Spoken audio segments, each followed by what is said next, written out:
আমার ইউটিউব চ্যানেলে সবাইকে স্বাগত জানাই। আজকের বিষয় হলো ঐক্যশ্রী স্কলারশিপ 2025-26 সেশনের জন্য যারা আবেদন করেছিলে, তো তোমাদের অ্যাকাউন্টে অনেকের টাকা চলে গেছে এবং অনেকের অ্যাকাউন্টে টাকা এখনও যায়নি। তো যাদের অ্যাকাউন্টে এখনও টাকা যায়নি, তো তোমরা অনলাইনে তোমাদের অ্যাপ্লিকেশনের স্ট্যাটাসটা চেক করতে পারবে যে তোমরা টাকাটা এখনও কেন পাওনি, বা যদি রিজেক্ট হয়ে থাকে তাহলে তুমি সেই কারণটা দেখতে পাবে এবং সেই কারণটা যদি সলভ করতে পারো তাহলে তোমরা টাকাটা পাবে। তো ভিডিওটি স্কিপ না করে সম্পূর্ণ দেখো, আমি স্টেপ বাই স্টেপ তোমাদের বলে দিব যে তোমাদের কি করতে হবে যদি তোমাদের অ্যাপ্লিকেশন রিজেক্ট হয়। তো ভিডিওটি স্কিপ না করে দেখো। তো ভিডিওটি শুরু করার আগে তোমাদের কাছে ছোট্ট একটা রিকোয়েস্ট আছে, আমার চ্যানেলে যারা এই ভিডিওটি নতুন দেখছো তারা নিচে যে সাবস্ক্রাইব বাটনটা রয়েছে সেটা ক্লিক করে আমার চ্যানেলটিকে অবশ্যই সাবস্ক্রাইব করে নিও। পাশে একটা বেল আইকন থাকবে, সেটাকে ক্লিক করে অন করে নিও। যখন এই ধরনের কোনো ভিডিও পোস্ট করবো সঙ্গে সঙ্গে তোমার কাছে নোটিফিকেশন চলে যাবে ভিডিওটি দেখার জন্য। চলো শুরু করা যাক আজকের এই ভিডিও। স্ট্যাটাস চেক করার জন্য তোমাদেরকে ঐক্যশ্রীর অফিসিয়াল পেজে আসতে হবে। আমি ডেসক্রিপশন বক্সে লিঙ্ক দিয়ে দেবো, সেখানে ক্লিক করে তোমরা এই পেজে আসতে পারো, বা গুগলে গিয়ে লিখতে পারো ঐক্যশ্রী, দেখবে প্রথমেই চলে আসবে। এই জায়গাতে ক্লিক করলে তোমরা অফিসিয়াল পেজে চলে আসবা। তো এই জায়গাতে আসার পরে তোমাদেরকে একটু উপরের দিকে দেখতে হবে ট্র্যাক ইওর অ্যাপ্লিকেশন লেখা রয়েছে, এই জায়গাতে তোমাদের ক্লিক করতে হবে। ক্লিক করার সঙ্গে সঙ্গে তোমাদের স্কুল বা কলেজ যে জেলাতে অবস্থিত সেই জেলাটা এই জায়গাগুলোর মধ্যে থেকে বেছে নিতে হবে। তো আমি একটা জেলার দেখাচ্ছি, সেটা হচ্ছে সাউথ 24 পরগনা একটা জেলার দেখাবো।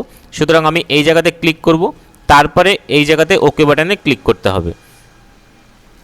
তারপরে তোমাদের যে রেজিস্ট্রেশনটা রয়েছে সেই রেজিস্ট্রেশনটা কোন সালে সেটা এই জায়গাতে ক্লিক করে বেছে নিতে হবে। আমি 2025-26 সেশনের জন্য দেখাবো, সুতরাং আমি এই জায়গাতে ক্লিক করব। তারপরে এই ডিস্ট্রিক্টের জায়গায় ক্লিক করতে হবে, সাউথ 24 পরগনায় দেখাবে, সুতরাং তুমি এই জায়গাতেই ক্লিক করবে। তারপরে এই জায়গাতে অ্যাপ্লিকেশন নাম্বার দিয়েও চেক করতে পারো বা মোবাইল নাম্বার দিয়েও চেক করতে পারো। যদি মোবাইল নাম্বার দিয়ে চেক করতে চাও তাহলে মোবাইল নাম্বারে ক্লিক করতে হবে, দিয়ে মোবাইল নাম্বারের ডেট অফ বার্থ দিতে হবে। আর যদি চাও যে আমি মোবাইল নাম্বার না দিয়ে অ্যাপ্লিকেশন আইডি দিয়ে চেক করবো, তাহলে এই অ্যাপ্লিকেশন আইডিতে তোমাদের ক্লিক করতে হবে এবং এই জায়গাতে তোমাদের অ্যাপ্লিকেশন আইডিটা কিন্তু সুন্দর করে লিখতে হবে। বড় হাতের দিবে, ছোটো হাতের দিবে না। যদি তোমাদের যে অ্যাপ্লিকেশন আইডির নাম্বার আগে এসপি বলে যে কথাটা লেখা থাকে সেটা ক্যাপিটাল লেটারে দিতে হবে। তারপরে এই জায়গাতে তোমাদের ডেট অফ বার্থ দিতে হবে।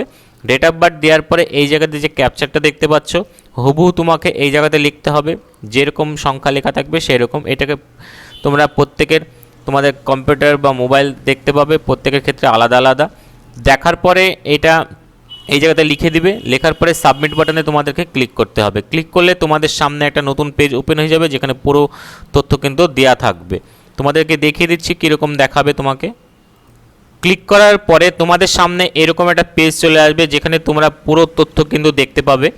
তোমরা প্রথমে তোমাদের অ্যাপ্লিকেশন আইডি দেখতে পাবে, তারপরে তোমাদের নাম দেখতে পাবে, কত তারিখে অ্যাপ্লিকেশন করেছিল সেটা দেখতে পাবে, তারপরে কত তারিখে লক হয়েছিল, তারপর স্কুল বা কলেজ তোমাদের নাম দেখতে পাবে।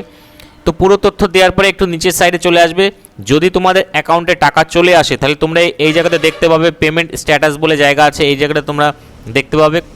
ইউটিআর নাম্বার দেওয়া থাকবে, কত তারিখে তোমাদের ব্যাঙ্ক অ্যাকাউন্টে টাকাও গিয়েছে সেটাও তোমরা কিন্তু এই জায়গাতে কিন্তু দেখতে পাবে। তো এটা দেখাচ্ছি যাদের টাকা ঢুকে গেছে এরকম স্ট্যাটাস দেখাবে। এবার যাদের অ্যাকাউন্টে কোনো প্রবলেম থাকবে তাদের কীরকম দেখাবে সেটা দেখাই। একটা স্টুডেন্টের সামনে এরকম একটা স্ক্রিন চলে এসেছে।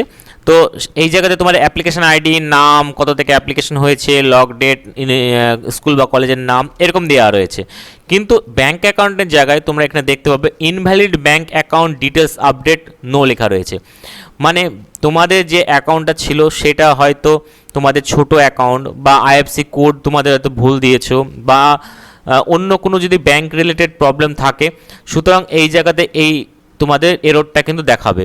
বাট এইটা সলভ তোমরা কিভাবে করবে সেটা তোমরা ভালো করে শুনে নাও।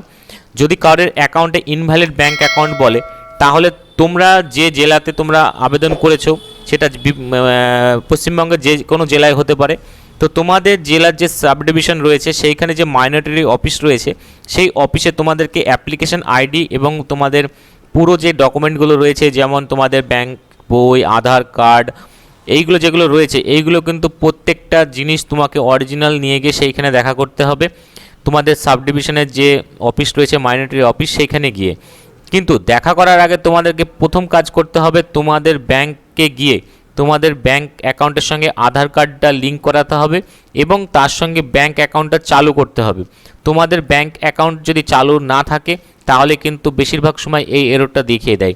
চালু বলতে কীরকম, অন্য জায়গা থেকে টাকা যদি তোমাদের অ্যাকাউন্টে দেয়, তোমাদের অ্যাকাউন্টে হয়তো টাকা চলে যাবে, কিন্তু সরকারি কোনো প্রকল্পের টাকা এখন যদি অ্যাকাউন্ট তোমার বন্ধ থাকে তাহলে টাকা দিচ্ছে না। এবার তোমার অ্যাকাউন্ট যদি চালু থাকে সেটা বুঝবে কী করে, তোমরা অ্যাকাউন্ট থেকে টাকা তুলবে। যদি কোনো কারণে তোমাদের অ্যাকাউন্ট থেকে টাকা না ওঠে তার মানে তোমাকে বুঝতে হবে তোমার অ্যাকাউন্টে কিছু গণ্ডগোল রয়েছে।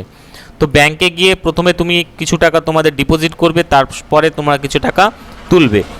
যদি কোনো অসুবিধা হয় তাহলে তোমরা ব্যাংকে গিয়ে তোমাদের অ্যাকাউন্টটা কেআইসি করিয়ে নেবে, অ্যাকাউন্টটা করার পরে তোমাদের আধার কার্ডটা লিঙ্ক করিয়ে নেবে। এইগুলো যখন কমপ্লিট হয়ে যাবে তখন তুমি তোমার যে ডকুমেন্টগুলো রয়েছে সেই ডকুমেন্টগুলো নিয়ে তুমি তোমাদের সাব ডিভিশনের যে মাইনরিটি অফিস রয়েছে সেইখানে গিয়ে তুমি দেখা করবে। তোমাদের সেইখানে পুরো ডকুমেন্টগুলো নেওয়া হবে, জেরক্স কপিগুলো নিয়ে সেইখানে সঙ্গে সঙ্গে প্রবলেম সলভ করে দেবে। তারপরে দেখবে তোমাদের এইখানে 1 সপ্তাহের মধ্যে এইটা কিন্তু আবার পেন্ডিং দেখাবে, সুতরাং তোমরা সেই টাকাটা আবার পাবে। অনেক স্টুডেন্ট কী করে, invalid bank account details update দেখে দিয়ে আর কিছু করে না। যদি এটা এইখানেই ছেড়ে দাও তাহলে কিন্তু তোমরা কেউ টাকা পাবে না। তোমাদেরকে একটা স্টেপ তোমাদেরকে নিজে নিতে হবে, সেটা হচ্ছে তোমাদের যে অফিস রয়েছে সেই অফিসে যেতে হবে। তুমি স্কুল বা কলেজে গিয়ে তুমি যদি এটা দেখাও তাহলে সেখান থেকে কোনো সলভের বিকল্প পথ তোমাকে সেখান থেকে বলে দিবে না। তো আশা করি পুরো তথ্য দিতে পেরেছি। যদি কোনো অসুবিধা হয় তাহলে কমেন্ট বক্সে অবশ্যই কমেন্ট করবে, তার আমি অ্যান্সার দিব। ভিডিওটি শেষ পর্যন্ত দেখার জন্য ধন্যবাদ। আজকে এই পর্যন্তই।